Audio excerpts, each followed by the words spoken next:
ঠিক আছে ঠিক আছে মাইশা মাইশা করেন তো দেখি পারেন কিনা ঠিক আছে তো আর কি ফোকাস ঠিক আছে স্টার্ট করেন হ্যাঁ স্টার্ট কইরা দিছি আপনার থেকে অ্যাডভান্স ওকে তাহলে ভিটামিন আমরা বলতেছিলাম ফার্স্টে আমরা পড়ছি আজকে রাতকানা রাতকানা রোগ রাতকানার মধ্যে আমরা বলতেছিলাম যে ভিটামিন এ এর অভাবে চোখে যত রোগ হয় সবগুলোকে কি বলে একসাথে বলা হয় জেরোথেলমিয়া সবগুলোকে একসাথে বলা হয় জেরোথেলমিয়া আর জেরোথেলমিয়া অনেকগুলো টাইপ আছে তার মধ্যে প্রথম যে manifestation this is called the night blindness প্রথম যে ভিটামিন এ এর অভাবে চোখের মধ্যে যে ক্ষতিটা হবে এটা হচ্ছে সে রাত্রে চোখে দেখবে এবং এটা আমি কিন্তু এই যে ঈদের মধ্যে গেছি একজন লোক আসছে এক মহিলা আসছে উনি এসে বলতেছে সে রাত্রে চোখে দেখে রাত্রে তার চলার জন্য ইয়ে লাগে লাঠি লাগে চিন্তা করে তাহলে এটা কেন হচ্ছে ভিটামিন এর অভাবে এটা হচ্ছে তাহলে আমাদের কি হয় মেনলি ভিটামিন এ ভেঙে আমাদের রডপসিন তৈরি ভিটামিন এ ভেঙে তৈরি হয় রডপসিন না রডপসিন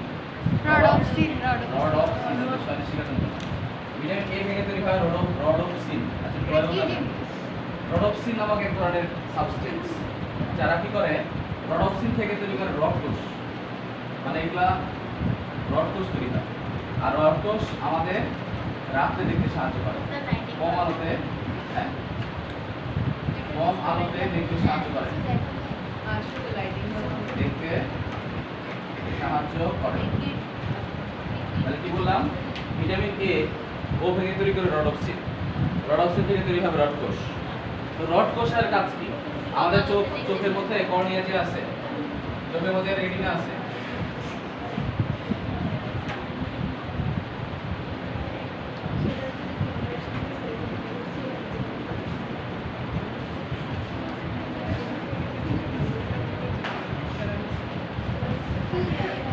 আমাদের যে চোখ আছে চোখের মধ্যে যে চেম্বার থাকে এই যে পোস্টেরিয়র যে চেম্বার এখানে কিছু টিস্যু থাকে এখানে বলা হয় রেটিনা নাম কি রেটিনা বলে এই রেটিনার মধ্যে দুই ধরনের কোষ থাকে একটা কি রড কোষ আর একটা কোন কোষ রড কোষ আর একটা কোন কোষ কয়টা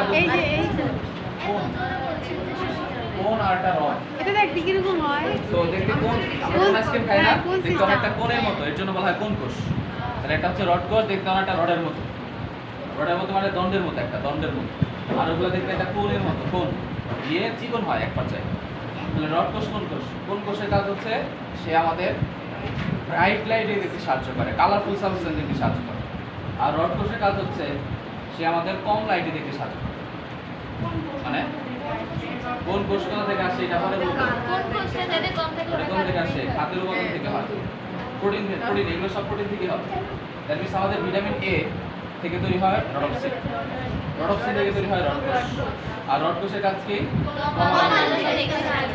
চিন্তা করেন রাত্রে এখন তো দিনের বেলায় ফকফকা আলো আছে তো রাত্রে বেলায় কি হবে এই এত আলো থাকবে না ফলে রাতে সে চোখে দেখে না অনেক সময় সিনেমা হলে গিয়ে কে গেছে এই জানে তো আমরা ছোটবেলায় একবার গেছিলাম তো যাওয়ার পর দেখি যে একদম অন্ধকার কিছু চোখে দেখি না সিরিয়াস হ্যাঁ আপনি কিছু দেখতে পারেন হ্যাঁ তো কিন্তু তারপরে কয়েক মিনিট যাওয়ার পর আস্তে আস্তে সব দেখা যায় কারণ হচ্ছে এটা অবশ্য আমাদের অ্যাডাপ্টেশনের একটা ব্যাপার আছে আর সেকেন্ড কথা হলো আমি এই কথা বললে বের করে দেব তাহলে আমাদের কম আলোতে যে দেখতে সাহায্য করে ওটার নাম কি তো আমার ভিটামিন এও নাই না থাকলে রডপসিন নাই তাহলে রডপসিন না থাকলে রড কোষ নাই রাত্রে চোখে দেখা নেই তাহলে এই জিনিসটা হয় আমাদের দেহের মধ্যে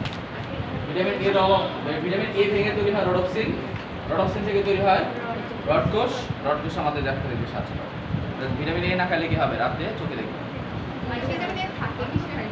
ভিটামিন এ কোথায় থাকে লিখবো তাহলে লেখেন তাহলে কি বললাম যে এটা হচ্ছে রাতকানা তাই না তাহলে লেখেন যে রাতকানার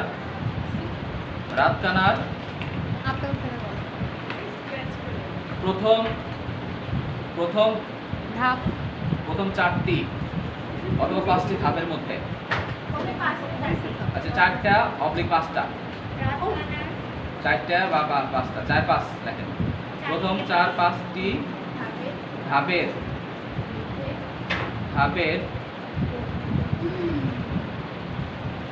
ধাপের ওষুধ প্রয়োগে ওষুধ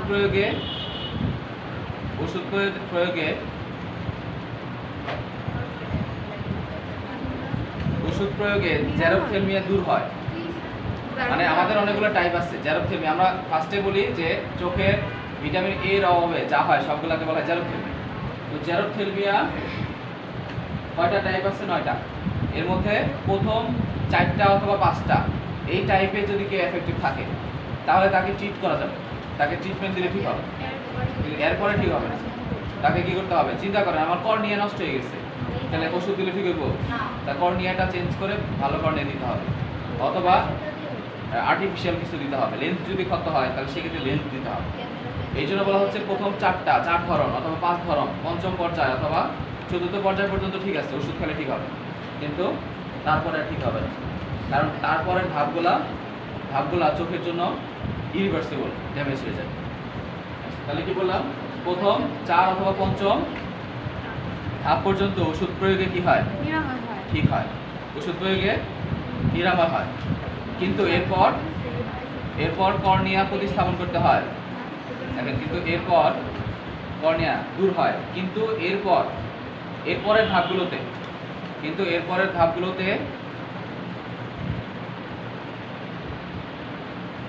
কর্নিয়া প্রতিস্থাপন করতে হয়। প্রথম 4টা ধাপে কি হবে? 4টা অথবা 5টা দিলে ওষুধ দিলে ঠিক হবে, কিন্তু পরের ধাপগুলোতে কি হবে? ইরিভার্সিবল ড্যামেজ হয়, তখন আর ওষুধের কাজ করে না। কর্নিয়া প্রতিস্থাপন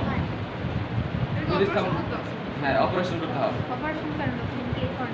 আচ্ছা, তাহলে লেখেন যে প্রতিরোধের ক্ষেত্রে কি করা যায়? তাহলে আমাদের ভিটামিন এ ক্যাপসুল খাইতে হবে, তাই না? তাহলে লেখেন ভিটামিন প্রতিরোধ এবং প্রতিকার একসাথে লেখেন, প্রতিরোধ প্লাস অপ্রতিকার। সরকারে তো মাগনা দেয়, ওষুধ দেয়, ভিটামিন এ ক্যাপসুল দেয় না?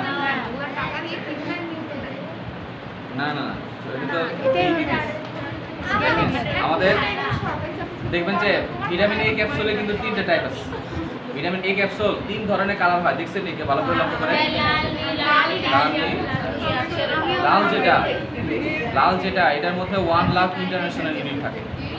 মানে লালের মধ্যে এক ধরনের পরিমাণ থাকে, মানে সবুজ থাকে মনে হয়, আর একটা বেগুনি মনে হয় বা নীল। তো এক একটার মধ্যে এক এক পরিমাণে থাকে, কথা বুঝছেন না? লালের মধ্যে যতটুকু থাকে সবুজের মধ্যে তার চেয়ে কম থাকে, আর নীলের মধ্যে মাঝামাঝি 2 ইউনিটের মনে থাকে। আমার শিওর মনে নাই কোনটার মধ্যে কত থাকে, কিন্তু এদের মধ্যে ভেরিয়েশন আছে, মানে পরিমাণে ভেরিয়েশন আছে। ছোট বাচ্চাদের একটু করে, একটু কম পরিমাণে দেয় ভিটামিন এ। এগুলো আবার বেশি খেলে আবার কি হবে? টক্সিসিটি হতে পারে। আচ্ছা দেখ, ওটা বাদ দেখ। তাহলে কি বললাম? ভিটামিন এ প্রতিরোধের ক্ষেত্রে লেখেন ভিটামিন এ ক্যাপসুল এবং ভিটামিন এ সমৃদ্ধ খাবার গ্রহণ। ভিটামিন এ ক্যাপসুল খাইতে হবে, প্লাস কি করতে হবে? ভিটামিন এ সমৃদ্ধ খাদ্য গ্রহণ। যেমন কোথায় থাকে ভিটামিন এ? সবচেয়ে বেশি কোথায় থাকে? লিভারে, যকৃতে। কারণ হচ্ছে যকৃতের মধ্যে থাকে। হ্যাঁ, তেলের মধ্যে থাকে। দ্যাট মিন্স আমাদের যেখানে চর্বি আছে এই চর্বির মধ্যে ভিটামিন এ থাকে। কারণ কি? ভিটামিন এ কোন ধরনের পদার্থ? ফ্যাট সলুবল না water soluble? Fat soluble. That means vitamin A হচ্ছে চর্বিতে দ্রবীভূত থাকে। ভিটামিন এ যেখানে চর্বি আছে সেখানে থাকে। আর ভিটামিন সি আর ভিটামিন বি অবশ্যই চর্বির মধ্যে থাকবে না। দ্যাট মিন্স আমরা বিশেষ করে মাছের যে চামড়া আছে, বড় মাছে দেখবেন তেল থাকে। এই তেল খাইলে অথবা যকৃৎ, যেটাই খান, মুরগি অথবা যেটাই খান না কেন, এটার যকৃতের মধ্যে কিন্তু huge amount of vitamin A fat soluble vitamin থাকে। তাহলে লেখেন যকৃৎ, তারপরে কি কি লেখা আছে না? যকৃৎ, তারপরে লেখেন যকৃতের তেল, লিভারের তেল, কড লিভার অয়েল পাওয়া যায়, এই ধরনের তেল পাওয়া যায়, জানেন তো? তাহলে লেখেন কলিজা লিখছেন বা যকৃৎ, শাকসবজি, সবুজ শাকসবজি, রঙিন ফল, এই বিটা ক্যারোটিন থাকে। যেখানে বিটা ক্যারোটিন আছে এটা কিন্তু আমাদের বিটা ক্যারোটিন, যেগুলা ক্যারোটিন হচ্ছে কোন কালারের হয়? কমলা কালার হয়। দ্যাট মিন্স যে সকল ফলগুলো একটু কমলা কালার হয়, বিশেষ করে আপনার লাল কি বলে ওটা মিষ্টি কুমড়া, গাজর, এগুলোর কালার কেমন হয়? কমলা কালার হয়। এগুলোর মধ্যে প্রচুর ভিটামিন মানে বিটা ক্যারোটিন থাকে, যেগুলো আমাদের ভিটামিন এ তৈরি করে। আচ্ছা, তারপরে আমাদের ওই যে সয়াবিন তেল খাই না, এই সয়াবিন তেলের মধ্যে ভিটামিন এ আছে, যেগুলো হলুদ থাকে। তাহলে লেখেন কি কি লিখবেন? রঙিন ফল, ব্র্যাকেটে দেখেন পাকা আম, কলা, পাকা আম কমা কলা। সবজির মধ্যে কি কি থাকে? মিষ্টি কুমড়া, ওই যে বিটিভিতে বিভিন্ন ধরনের ইয়ে দিত না, বিভিন্ন ধরনের গান বাজনা দিত, ওই যে গ্রামগঞ্জের মানুষের সচেতন করার জন্য। আচ্ছা, সবজির মধ্যে কি থাকবে? মিষ্টি কুমড়া, গাজর, এর মধ্যে প্রচুর পরিমাণ ভিটামিন এ থাকে। মিষ্টি কুমড়া, গাজর, হ্যাঁ, মলা মাছ, ঢেলা মাছ আমার মলা মাছ হলে ছোট ছোট যে মাছ। দেখেন মলা মাছ, ঢেলা মাছ, মলা কমা ঢেলা মাছ, মলা কমা ঢেলা, মলা ঢেলা মানে কি? আচ্ছা, ছোট মাছ কেন বলে? বড় মাছের সমস্যা কি হয়? বা আমরা ছোট মাছ তো এটা তো বাসি না, তাই না? ছোট মাছ এটাকে ডাইরেক্ট খাই ফেলি, বা মানে এটার কোনো অংশ আমরা ফেলে দিই না, এমন যে মেইনলি ক্যালসিয়াম থাকে কোথায়? একটা মাছের হাড়ের মধ্যে থাকে। তো হাড় তো বড় মাছের হাড়টা ফেলে দিই, তাই না? কিন্তু ছোট মাছ এটা তো চিবাই খাই ফেলি। এর জন্য ছোট মাছ খাইতে বলে বেশি, কারণ ছোট মাছের কোনো অংশ আমরা বাদ দিই না, যার জন্য সেখানে ভিটামিন থাকবে প্লাস ক্যালসিয়াম থাকবে। আচ্ছা, নেক্সট তারপরে হেডলাইন দিয়ে লেখেন রিকেটস, বড় করে লেখেন শেষ, প্রতিকার প্রতিরোধ শেষ। আজকে পরীক্ষা নেওয়ার কথা ছিল।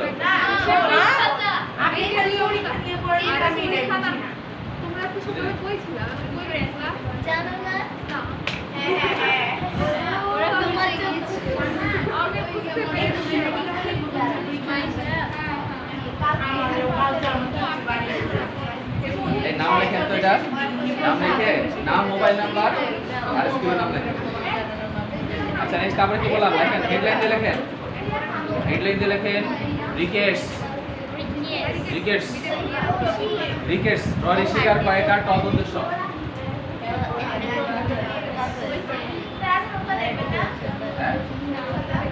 হ্যাঁ হ্যাঁ নিব তো, লাস্টের দিকে কি পরীক্ষা? আরে স্যার নোটটা হেডলাইন লেখেন রিকেটস, লেখেন ভিটামিন এ এর অভাবে, ভিটামিন এ এর অভাবে ছোটদের রিকেটস হয়। Vitamin D, vitamin D, vitamin D এর অভাবে ছোটদের হয় রিকেটস। আর বড়দের ভিটামিন হয়তো ভিটামিন কোনটা? ডি এর অভাবে, অভাবে ছোটদের রিকেটস হয়। ছোটদের হয় রিকেটস, বড়দের কি হয়? অস্টিওমেলাসিয়া, অস্টিওমেলাসিয়া, মেলাসিয়া ময়কা ময়কা, অস্টিওমেলাসিয়া তোদের সময় হবে। জি, বাংলা বানান বলা যাবে না। একদম রিকেটস এবং অস্টিওমেলাসিয়া, মেলাসিয়া। বড়দের হয় অস্টিওমেলাসিয়া, ছোটদেরকে কি বলে? রিকেটস। আর বড়দের কি হয়? 18 বছরের নিচে সবাই রিকেটস। তারপরে এটা হচ্ছে অস্টিওমেলাসিয়া। অস্টিওমেলাসিয়া যদি হয় তাহলে সেক্ষেত্রে তার রিকেটস। বড়দের ক্ষেত্রে বলে সেটাকে বলা হয় অস্টিওমেলাসিয়া, আর ছোটদেরকে বলে হ্যাঁ আচ্ছা দেন না একটা দিলি মেলাসিয়া। আমি বাংলাতে দুর্বল। অস্টিওমেলাসিয়া। তারপরে তাহলে আমাদের ভিটামিন ডি, ভিটামিন ডি কি কাজ করে? স্যার আপনি এটা আজকে স্বীকার করছেন। ভিটামিন ডি কি কাজ করে? ভিটামিন ডি আমাদের ক্যালসিয়াম শোষণ করে। লেখেন ভিটামিন ডি খাদ্যনালীতে, লেখেন ভিটামিন ডি খাদ্যনালীতে, ভিটামিন ডি খাদ্যনালীতে ক্যালসিয়াম শোষণ করে।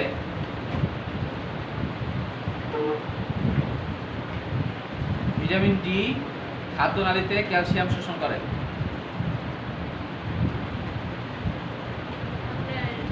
ভিটামিন ডি খাদ্যনালীতে ক্যালসিয়াম শোষণ করে।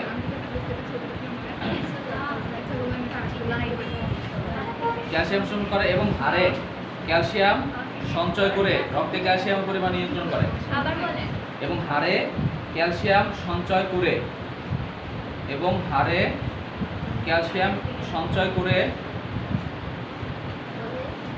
রক্তে ক্যালসিয়ামের পরিমাণ নিয়ন্ত্রণ করে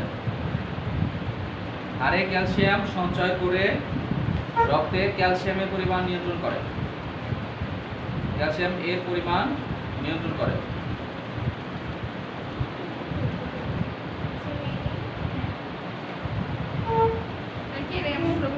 তাহলে কি বললাম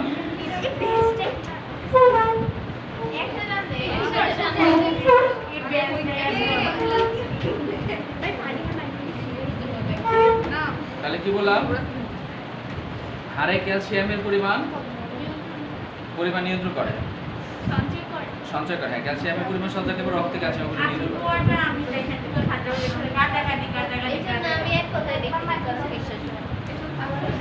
আচ্ছা নেক্সট তারপরে রিকেটসের তাহলে রিকেটসের কারণ গেলে তাহলে লেখেছে আমাদের ত্বকের নিচে কোলেস্টেরল জমা থাকে ত্বকের নিচে কোলেস্টেরল আমাদের ত্বকের নিচে থাকে কোলেস্টেরল না কারণ না এটা কিছুই না এটা মানে কোলেস্টেরল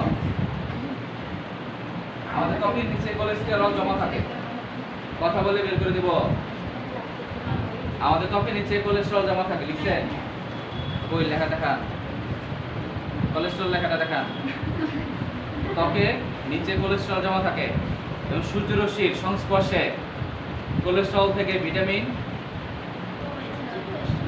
সূর্যরশ্মির সংস্পর্শে কোলেস্টেরল থেকে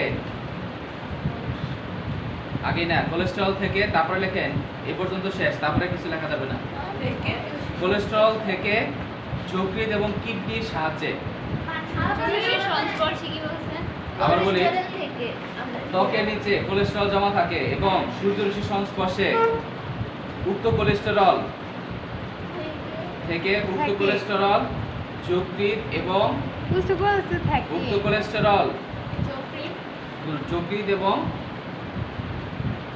বৃক্কের সাহায্যে সক্রিয় ভিটামিন ডিতে পরিণত হয় এটা আসলে একটু লম্বা প্রক্রিয়া হ্যাঁ কোলেস্টেরল কি এর কাজ করতে পারবো ভিটামিন ডি এর কাজ করতে পারবো পারবে না কিন্তু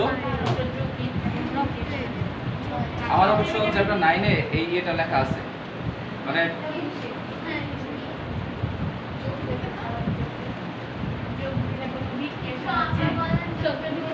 আবার বলি আমাদের ত্বকের নিচে থাকে কোলেস্টেরল এই কোলেস্টেরল সানলাইটের সংস্পর্শে যখন আসে এই কোলেস্টেরল থেকে তৈরি হয়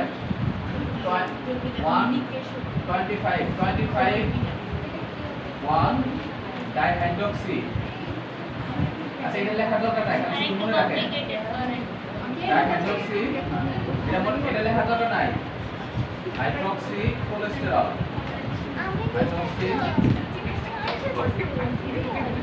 কোলেস্টেরল সে যাবে কোথায় সে যাবে যকৃতে সে যকৃতে থেকে সে 125 ডাইহাইড্রক্সি কোলেস্টেরল হবে যকৃত থেকে যাবে কিডনি মধ্যে জমা যায় তখন সে হয়ে যায় 125 ডাইহাইড্রক্সি কোলেস্টেরল ডাইহাইড্রক্সি কোলেস্টেরল লেখা লাগবে না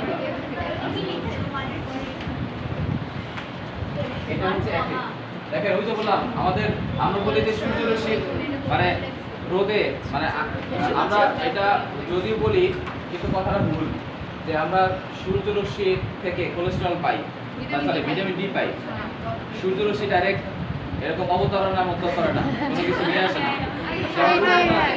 ত্বকের নিচে জমা থাকে কোলেস্টেরল এই কোলেস্টেরল যখন সানলাইটে কন্ট্যাক্টে আসবে তখন একটা জটিল প্রক্রিয়ার মাধ্যমে তৈরি হবে কোলেস্টেরল আমাদের ভিটামিন ডি বা ভিটামিন ডি তো এটা সাহায্য লাগে যকৃৎ এটাকে একটা একটু সাইজ করে বাকি সাইজ করে কে কিডনি করার পর এটা রক্তের মধ্যে আসে এসে তারপরে এখন সে কোথায় চলে যাবে তার কর্মস্থলে চলে যাবে তার কর্মস্থল কোথায় সে কাজ করে কোথায় খাদ্যনালীর মধ্যে কি সঞ্চয় করবে কোলেস্টেরল খাদ্যনালীর মধ্যে ভিটামিন। সে ক্যালসিয়াম সঞ্চয় করবে।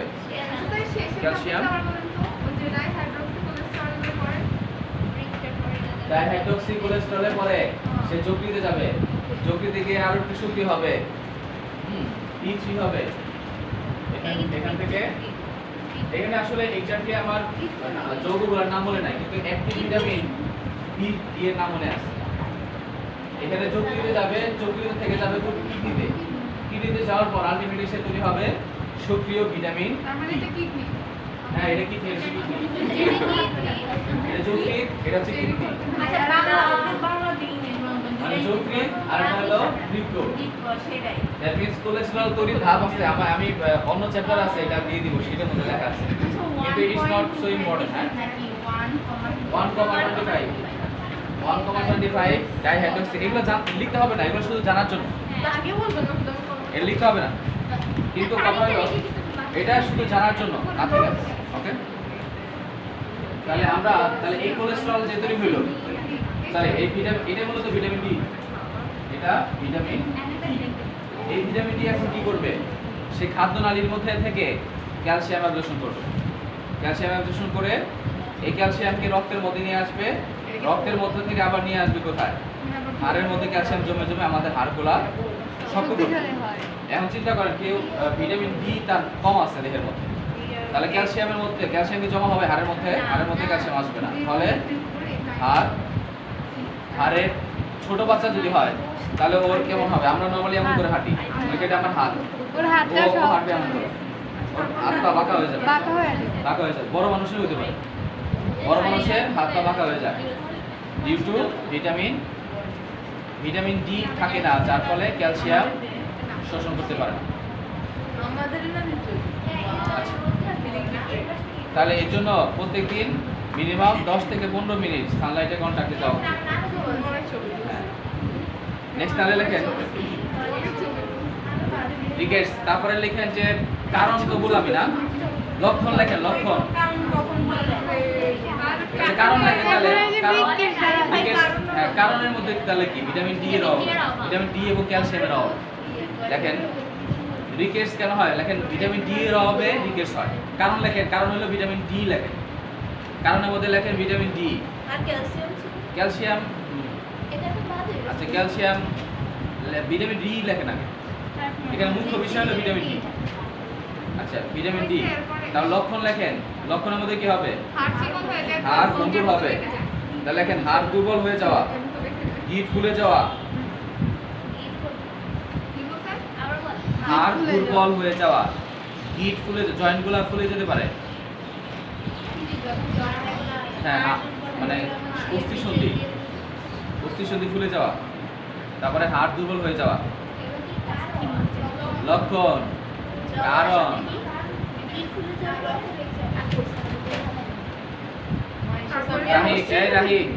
রাহি সিট হলো এটা, সবসময় এখানে বসতে হবে, না এলে বের করে দিব। সেটা কি বললাম? হাড় দুর্বল হয়ে যাওয়া, প্যারাসিটামল, এটা জ্বর আছে, হ্যাঁ, আর কি খাও, ওই খেতে হবে, ডেসলট আছে না? আছে কোনো মনে নাই। আচ্ছা, কি বললাম যেন? অস্থি ফুলে যাওয়া, অস্থি ফুলে যাওয়া, তারপরে আর কিছু না। তারপরে হাড় বেঁকে যাওয়া, হাড় বেঁকে যেতে পারে, তাহলে একেবারে হাড় দুর্বল হয়ে যাওয়া, অস্থি সন্ধি ফুলে যাওয়া, হাড় বেঁকে যাওয়া, হাড় বেঁকে যাওয়া। তারপর লেখেন দেহের অবকাঠামো বিকৃত হওয়া। হ্যাঁ, দেহের অবকাঠামো বিকৃত হইতে পারে, দেহের অবকাঠামো বিকৃত হতে পারে, দেহের অবকাঠামো বিকৃত হতে পারে, মানে হওয়া আর কি, হতে পারে বাইরে। হ্যাঁ, তাহলে চিকিৎসা কি হবে? প্রতিরক্ষা, মানে খেয়ে হবে ভিটামিন ডি দিতে হবে। তাহলে লেখেন চিকিৎসার মধ্যে কি লেখেন? যে ভিটামিন ডি,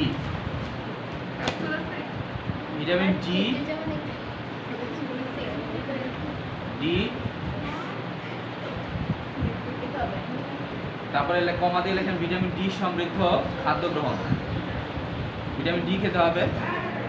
তাহলে ভিটামিন ডি সমৃদ্ধ খাদ্য। হ্যাঁ লেখেন ভিটামিন ডি বাইরে, হ্যাঁ বাইরে থেকে খেতে হবে। হ্যাঁ বাজারে কিন্তু একটা খুব চলে এটা ক্যালবডি নামক চলে, ক্যালকুলি আমার ভাইয়ের সবাই খায় তাই না? কি কি আছে? ভিটামিন ডি আছে আর ক্যালসিয়াম আছে। আমাদের ভিটামিন ডি বাসায় এবং ভিটামিন ডি সমৃদ্ধ খাদ্য গ্রহণ। লেখেন ভিটামিন ডি কোথায় আছে? দেখেন যে লেখেন দুগ্ধজাত খাদ্য গ্রহণ। ভিটামিন ডি কোথায় আছে? দেখেন দুগ্ধজাত খাদ্য কমা ভিটামিন ডি কোথায় থাকে? কোন খাবারের মধ্যে থাকে বেশি? দুগ্ধজাত খাদ্য গ্রহণ খাদ্য। তারপর লেখেন যে আর কোথায় বেশি থাকে? ডিম, মাছ, মাংস, ডিম। হ্যাঁ ডিমের মধ্যে থাকে মাছ, ছোট মাছ, তারপরে ডিম, ছোট মাছ, ডিম আর আচ্ছা ননি তোলা দুধ বুঝেন? ননি তোলা দুধ বলতে কি বোঝায়? বইয়ের মধ্যে একটা টার্ম লেখা আছে। ননি তোলা মানে কি? উপরে যে স্বর থাকবে, স্বর বাঁধে, যাদের হচ্ছে আবার ওই স্বরের মধ্যে বেশি কোলেস্টেরল চর্বি আছে। শর্টটাতে লেখে। হ্যাঁ স্বরটা ফেলে মানে স্বরে ফেলে বাকি রেখা, এটার কথা বলছি, ননি তোলা দুধের কথা বলছি। আচ্ছা প্রতি কি বললাম? লক্ষণ, প্রতিরোধ বা চিকিৎসা শেষ। আরেকটা পয়েন্ট লেখেন রক্ত শূন্যতা। রক্ত শূন্যতা লেখেন যে তাহলে রক্ত শূন্যতা মানে কি? আসলে কথাটা কি ঠিক আছে? রক্ত শূন্যতা হলে মানুষের রক্ত কমে গেলে তো মরে যাবো। রক্ত শূন্য হয়ে গেলে মানুষ বাঁচবো। কিন্তু বইয়ের মধ্যে রক্ত শূন্যতা লেখা আছে। বইয়ের মধ্যে রক্ত শূন্যতা আছে। এই কথাটা কি হবে? রক্ত স্বল্পতা। আর রক্ত শূন্যতা হয়ে গেলে তো শেষ, গায়ের মতো মরে যাবো। পুষ্টিহীনতায় ভুগতেছে না।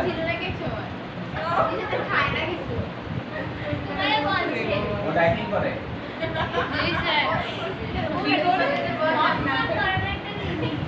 ডায়েটিং করে সে। এই বয়সে এখন যদি ইয়ে হয় প্রোটিনের ঘাটতি পড়ে তাহলে কিন্তু আর ডেভেলপমেন্ট হইতো না।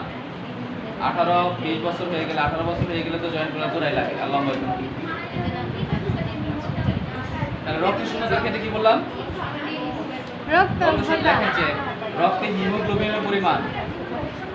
রক্তে হিমোগ্লোবিনের পরিমাণ স্বাভাবিকের চেয়ে কম হলে তাকে রক্ত শূন্যতা বলে। রক্তে হিমোগ্লোবিনের পরিমাণ সাধারণের চেয়ে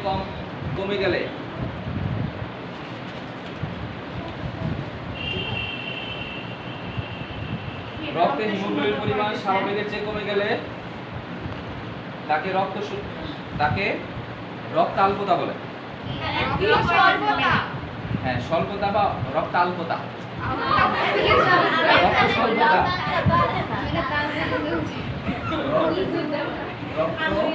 স্বল্প বানান কি? স্বল্পতা।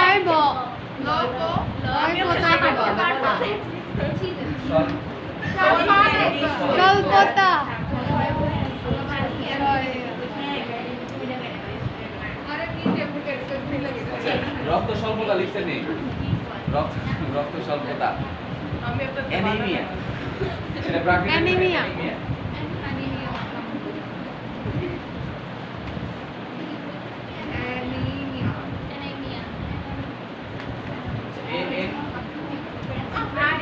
এক একটাতে এক এক করে লেখি স্পেলিং। যেমন ইসোফেগাস, ও ই দিয়েও লেখা যায়, আবার ই দিয়েও লেখা যায়।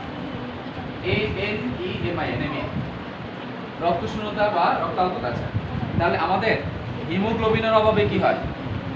রক্ত শূন্যতা হয়। তাহলে লেখেন স্বাভাবিক হিমোগ্লোবিনের পরিমাণ 12 থেকে 14 মিলিগ্রাম পার ডিএল থাকে। স্বাভাবিক আমাদের দেহের মধ্যে 12 থেকে কত? এটা আমরা ভ্যারি করে 12 থেকে 14 মিলিগ্রাম পার ডিএল, ডেসিলিটার। 12 থেকে নরমালি কত থাকে? 12 থেকে 14 মিলিগ্রাম পার ডিএল। 10 হয়ে গেলে mild anaemia. Milligram per DL. পাঁচের মধ্যে গেলে তো ব্লাড দিতে হবে। যদি 6 এর নিচে যায় সেটাকে বলা হয় সিভিয়ার অ্যানিমিয়া। যদি 9 এর নিচে নামে তাহলে সেটাকে বলা হয় mild. Decilitre milligram per DL এটা খুব কমনলি ব্যবহার করা হয়। এই ইউনিটটা আমরা সবসময় ব্যবহার করি। 12 থেকে 14 মিলিগ্রাম পার ডিএল। রক্তে স্বাভাবিক হিমোগ্লোবিনের পরিমাণ 12 থেকে 14 মিলিগ্রাম পার ডিএল থাকে ডেসিলিটার। তাহলে লেখেন যে 6 মিলিগ্রাম পার ডিএল এর নিচে নামলে তাকে মারাত্মক রক্তাল্পতা বলে। 6 নিচে নামলে তারা কি বলে? 6 মিলিগ্রাম পার ডিএল এর নিচে নামলে তাকে মারাত্মক অ্যানিমিয়া বলে। মানে 6 থেকে 12 এর মধ্যে থাকলে যদি তার 9 মানে 9 এর উপরে থাকে, মানে 9 নিচে নামলে 6 থেকে 9 থাকলে তাকে মাইল্ড অ্যানিমিয়া। 6 থেকে 9 থাকলে তাকে বলা হয় মাইল্ড। 6 থেকে 9 হচ্ছে মাইল্ড মানে মাইল্ড মানে হচ্ছে সামান্য রক্ত স্বল্পতা।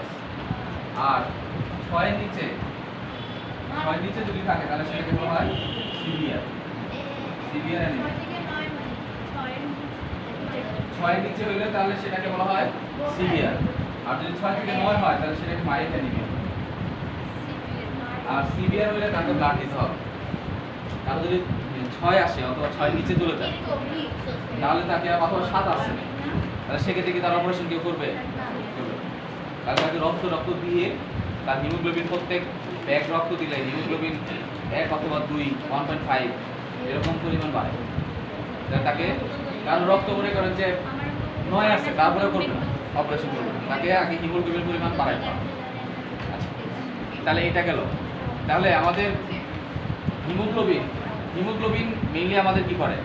আমাদের লোহিত রক্তকণিকা তৈরি হয় হিমোগ্লোবিন দিয়ে, তাই না? আর হিমোগ্লোবিন তৈরি হওয়ার জন্য কি লাগবে? 3টা উপাদান লাগে।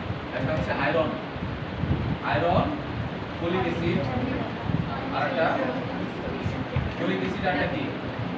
আর একটা iron, folic acid, vitamin B12। দেখেন হিমোগ্লোবিন উৎপাদনের জন্য আয়রন, ফলিক অ্যাসিড এবং ভিটামিন B12 প্রয়োজন। লেখেন হ্যাঁ আপেলের মধ্যে থাকুক সমস্যা নাই।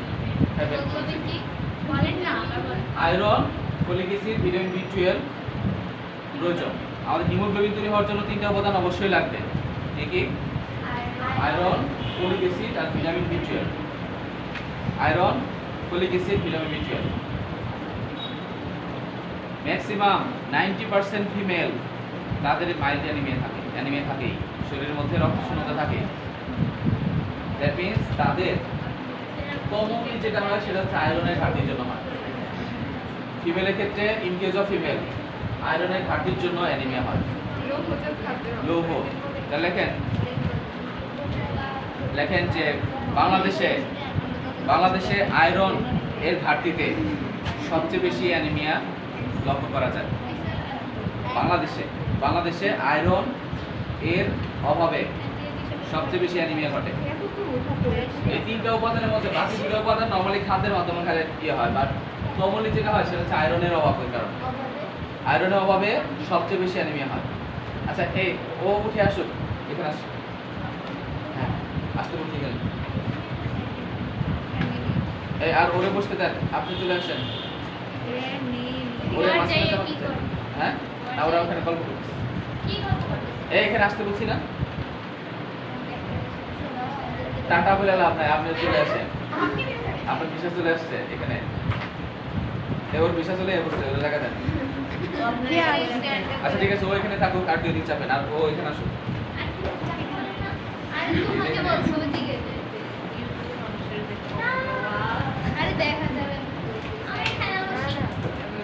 না ওইটা বাসা যাবে না, যা বলছি তাই। না বাসা বলে ফোন করে বলে দেবো, কথা শুনে না। তাই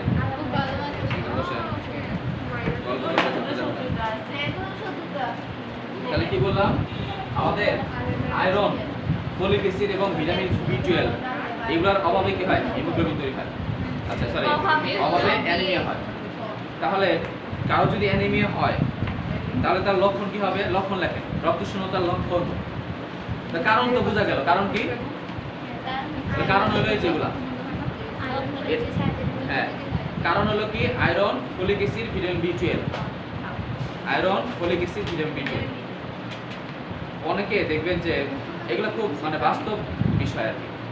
অনেকে দেখবেন একটানা খায়, গ্যাস্ট্রিক ওষুধ খায়, সেক্ষেত্রেও রক্তশূন্যতা হতে পারে। কেন? কারণ হচ্ছে আমাদের এই ভিটামিন B12 যেটা আছে, এই ভিটামিন B12 কিন্তু আমাদের ফলিক অ্যাসিড মানে আমাদের পেটের মধ্যে যদি অ্যাসিড না তৈরি হয় তাহলে কিন্তু ফলিক অ্যাসিড এবং ভিটামিন B12 দেহের মধ্যে ঢুকে না। আমি যদি কন্টিনিউয়াস এই পিপি ওষুধ খাই, পিপিআই বা গ্যাস্ট্রিক ওষুধ খাইলাম, তাহলে কি হবে? এই ফলিক অ্যাসিড এবং ভিটামিন B12 এর অভাব হবে, তখন তার কিন্তু রক্তশূন্যতা হতে পারে। এই জন্য কেউ যদি গ্যাস্ট্রিক ওষুধ খায় বলবেন যে একটানা 7 দিনের উপর না খাইতে, মাঝখানে গ্যাস দিয়ে আবার খাইতে। তাহলে জানি কি হবে? রক্তশূন্যতা থাকবে। স্যার যদি ডাক্তার যদি প্রেসক্রাইব করে, হ্যাঁ ডাক্তারও তো প্রেসক্রাইব করে। হ্যাঁ সেটাই তো করে, কিন্তু একটা না সারা জীবনে খাইতেছে। অনেকে আছে দেখবেন গ্রামগঞ্জে বেশি করে ওরা জানে না কিছু, কন্টিনিউয়াস খাই দিয়ে থাকে, কিন্তু মাঝখানে গ্যাপ দিতে হবে। মাঝখানে আপনার 3-4 দিন গ্যাপ দিতে হবে। এই যে আসেননি, ঠিক আছে। তারপরে এখানে লক্ষণের মধ্যে কি হবে?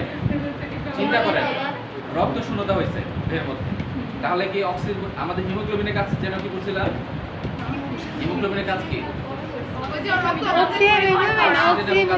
তাহলে আমার শরীরের মধ্যে অক্সিজেন পরিবহন করে হিমোগ্লোবিন, তো হিমোগ্লোবিন কমে গেছে, তাহলে অক্সিজেন সাপ্লাই দিতে পারবো? হ্যাঁ মানে শ্বাসকষ্ট হবে, অক্সিজেন সাপ্লাই কমে, তার দুর্বলতা আসবে, শ্বাসকষ্ট দুর্বলতা আসবে তার, হ্যাঁ দুর্বলতা আসবে। এই কি বলেন আমাকে বলেন, আমরা হিমোগ্লোবিনের কাজ পাই না। কাজ পান না? আচ্ছা ঠিক আছে, পড়ানো হবে, সব পড়ানো হবে। এই যা সিলেবাস আছে 9-10 এর 2-3 মাসে যা যাবে। আচ্ছা ঠিক আছে, ওকে সমস্যা নাই। এই ক্লাস 9 এর সিলেবাস এটা 3-4 বার উল্টানো যাবে। No tension at all. হ্যাঁ কি বলছিস তোরে? সমস্যা নাই। না। তাহলে আমরা বললাম রিকেশ, এই তাহলে কি বললাম? রিকেশের কথা, এই কথা বলা যাবে না। তাহলে রিকেশের মধ্যে আমরা কি বললাম?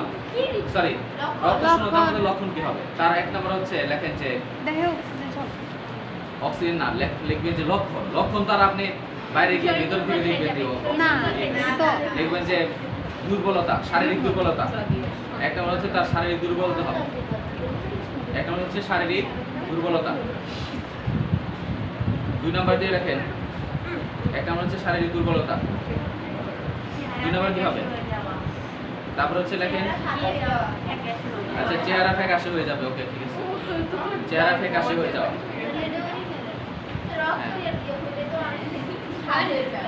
হ্যাঁ রক্তশূন্যতা হলে, হ্যাঁ চেহারা ফ্যাকাশে হয়ে যাওয়া। তারপর লেখেন যে রক্তগুলো কই চলে যাবে? হ্যাঁ বুক ধড়ফড় করা, বুক ধড়ফড় করবে। কেন বুক ধড়ফড় করবে? বুক ধড়ফড় করা কেন বুক ধড়ফড় করবে? কারণ চিন্তা করেন, আমার অক্সিজেন ভিতরে ক্যারি কম হচ্ছে, তাহলে হার্ট চাপে বেশি বেশি পাম্প করে দিয়ে যাতে বেশি বেশি অক্সিজেন যেতে পারে। এর জন্য আমাদের কি হয়? বুক ধড়ফড় করে। আচ্ছা তারপরে কি হবে? অ্যানিমিয়া হলে আর কি হবে?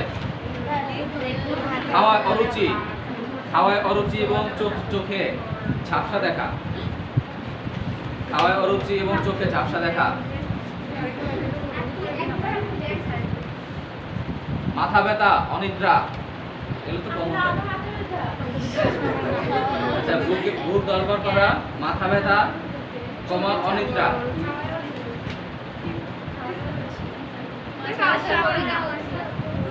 মাথা ব্যথা এবং অনিদ্রা, মাথা ব্যথা এবং অনিদ্রা।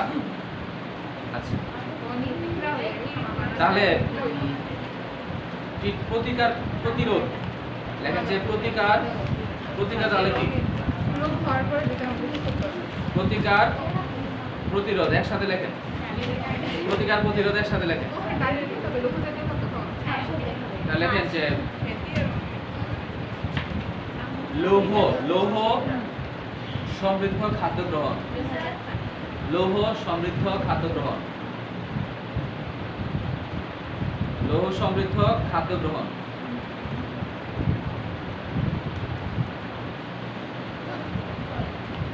আচ্ছা, কারণের মধ্যে তো কারণটা তো ভালো হইলো না দিলে, কারণটা আর একটু লাস্টে লিখে দিন, সমস্যা নেই।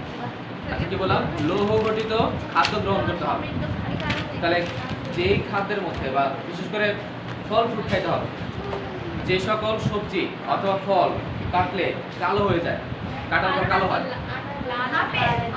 এইগুলা যেমন আছে আমাদের কলা, কলার মধ্যে হিউজ অ্যামাউন্ট অফ আয়রন আছে। কেউ যদি প্রত্যেকদিন একটা করে কলা খান তাহলে তার আয়রন গঠিত এইটা হবে না, আয়রন অ্যানিমিয়া হবে, আয়রন এর অভাবে যে অ্যানিমিয়া হয় এটা হবে। তাহলে লৌহ সমৃদ্ধ খাদ্য গ্রহণ 2 নম্বর লেখেন কি কি খাদ্য গ্রহণ, যেমন খাদ্য গ্রহণতে লেখেন যে কি কি আছে এখানে।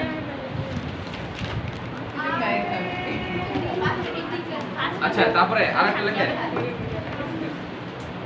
কৃমিনাশক, কৃমিনাশক ঔষধ সেবন, কৃমিনাশক ঔষধ সেবন।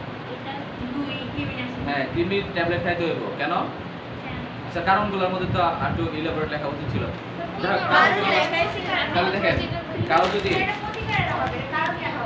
না বললাম যে কৃমিনাশক ঔষধ সেবন, এখানে লিখবেন, এখানে লেখেন, আমি পরে আবার লেখাবো। কৃমিনাশক ওষুধ খাবো সেবন, তাহলে মানে কৃমিনাশক ওষুধ কেন খাওয়াইতে হয়? কারণ কৃমিগুলা কি করে আমাদের পেটের মধ্যে থেকে, এটা কি কৃমি একটা প্যারাসাইট, সে আমার যে খাদ্য খাচ্ছে এখান থেকে সে নিউট্রিশনগুলো খেয়ে ফেলে। প্লাস কিছু কিছু কৃমি আছে, কৃমি বলতে গেলে তো এগুলো ইতিহাস হবে, কিছু কৃমি আছে ওরা মাল্টি সাইডে এফেক্ট করে, অনেকগুলো জায়গার মধ্যে সে কামড়ায়, যার জন্য কি হয় রক্তক্ষরণ হতে পারে এবং সে রক্তটাকে কি করে, সে নিউট্রিশন হিসেবে গ্রহণ করে, ফলে রক্ত শূন্যতা হতে পারে। আচ্ছা, কৃমিনাশক ওষুধ সেবন। তারপর লেখেন যে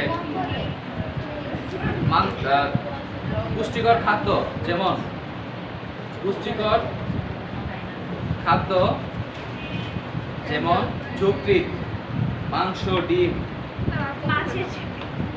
যকৃৎ, মাংস, ডিম, শাকসবজি,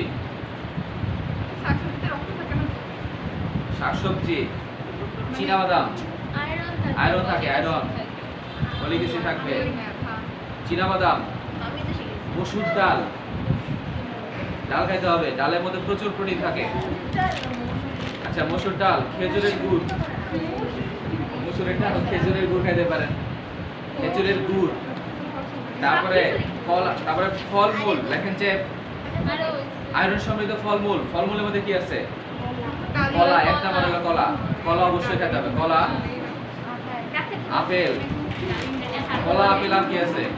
কয়টা নাম বলেন তো? কলা, আপেল, আর কি? আচ্ছা, কালার চেঞ্জ হয়।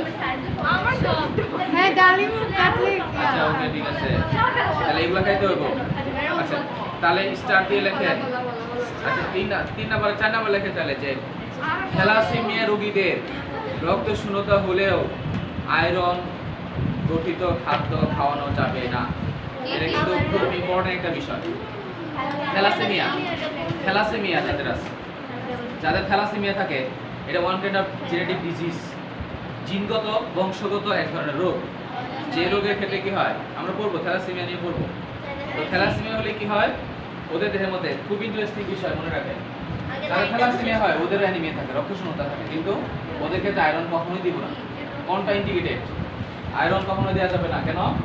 কারণ হচ্ছে ওদের আরবিসি, ওদের কি হচ্ছে, থ্যালাসেমিয়াতে কি হয়, জিনগত কারণে আয়রনের মানে জিনগত কারণে প্রোটিন তৈরি হয় না, মানে ওদের হিমোগ্লোবিন তৈরি হওয়ার জন্য যে প্রোটিনটা লাগে সেই প্রোটিনটা না তৈরি হওয়ার কারণে ওদের ঠিকই দেহের মধ্যে আরবিসি তৈরি হয় বা হিমোগ্লোবিন তৈরি হয়, কিন্তু এটা ভেঙে যায়, তৈরি হচ্ছে ভেঙে যাচ্ছে, 10 দিনের মধ্যে ভেঙে যায়। তাহলে ওদের তাড়াতাড়ি ভেঙে যাচ্ছে, আমাদের কতদিন বাঁচে? 120 দিন। চিন্তা করেন, 10 দিন, কই 10 দিন আর কই 120 দিন, তাহলে সেক্ষেত্রে কি হবে, তার রক্তশূন্যতা হবে। কিন্তু এই যে দ্রুত ভেঙে যাচ্ছে, ভেঙে গিয়ে কি তৈরি হবে, আয়রন তৈরি হয়। কি হয়? আয়রন আর বিলিরুবিন তৈরি হয়। বিলিরুবিন কি হয়? বিলিরুবিন হচ্ছে আমাদের ইউরিনের মাধ্যমে বের হয়ে যায়। হ্যাঁ, বিলিরুবিনটা আমাদের দেহ থেকে বের হয়ে যাবে ইউরিনের আকারে, স্টুলের আকারে। কিন্তু আয়রন বের হয় না। আয়রন আমাদের শরীরে স্টোর থাকে। খুব ইন্টারেস্টিং কথা, আয়রন আমাদের শরীরে স্টোর থাকে। তো আমি এবং আরো কথা হচ্ছে তাকে প্রত্যেক মাসে যাদের থ্যালাসেমিয়া মেজর আছে, মানে মারাত্মক থ্যালাসেমিয়া যাদের আছে, ওদের আমাকে রক্ত দিতে হবে। মানে প্রত্যেক মাসে তাকে 250 ml রক্ত দেওয়া লাগে। তাহলে এই রক্তের মধ্যে কি আছে? আয়রন আছে না? এই রক্তের মধ্যে বাইরে থেকে আমি তাকে রক্তের মধ্যে, তার রক্ত এমনিতেই ভেঙে যাচ্ছে, ওই আয়রন তো সঞ্চিত আছে, প্লাস আমি তাকে বাইরে থেকে যে রক্ত দিচ্ছি প্রত্যেক মাসে, ওর মধ্যেও আয়রন আছে। তাহলে আয়রন দেহ থেকে বেরোতে পারে না। হ্যাঁ, আয়রন দেহ থেকে বেরোতে পারে না, আয়রন জমা থাকে, আয়রনের টক্সিসিটি হয়, আয়রনের বিষকে মেরে দেয়। এই জন্য তার যদিও অ্যানিমিয়া আছে, কিন্তু এই ম্যাডাম কোন দিকে আছে? উনি মনে হয় খুব চিন্তিত আছে না? তার ও এমনি থাকে একদম অনেক তাহলে আয়রনের যদি অভাব হয় তাহলে কি হবে? আয়রনের অভাব যদি হয় তাহলে সেক্ষেত্রে তাহলে ওদের অ্যানিমিয়া হইতেছে, বাট আয়রন দিব না। কেন দিব না? কারণ অতিরিক্ত আয়রন ওদের মধ্যে সব জমা থাকলে তাহলে এটা দেওয়া যাবে না কখনো। তাহলে লেখেন যে থ্যালাসেমিয়া রোগীদের কখনোই আয়রন, থ্যালাসেমিয়া রোগীদের কখনোই আয়রন অথবা আয়রন সমৃদ্ধ খাবার দেওয়া যাবে না, কখনোই দিতে পারবো না। থ্যালাসেমিয়া রোগীদের কই দিবি? আয়রন সমৃদ্ধ খাদ্য দেওয়া যাবে না। আচ্ছা, কারণের মধ্যে কারণটা আসলে লিখি নাই, 2 মিনিটে লিখে ফেলি। না স্যার আপনি খাওয়ার দরকার নাই। আচ্ছা, কারণের মধ্যে আচ্ছা আরেকটা কথা বলি, সেটা হচ্ছে কারণের মধ্যে কয়েকটা বিষয় লেখা মিস হয়ে গেছে, বই থেকে পড়ে নিন। তাহলে কারণের মধ্যে একটা হচ্ছে আয়রনের অভাব হইব, আর তারপরে হলো, আচ্ছা ঠিক আছে, তাহলে আজকে এই পর্যন্ত থাকুক। ওই লাস্ট বেঞ্চে বসলাম রে।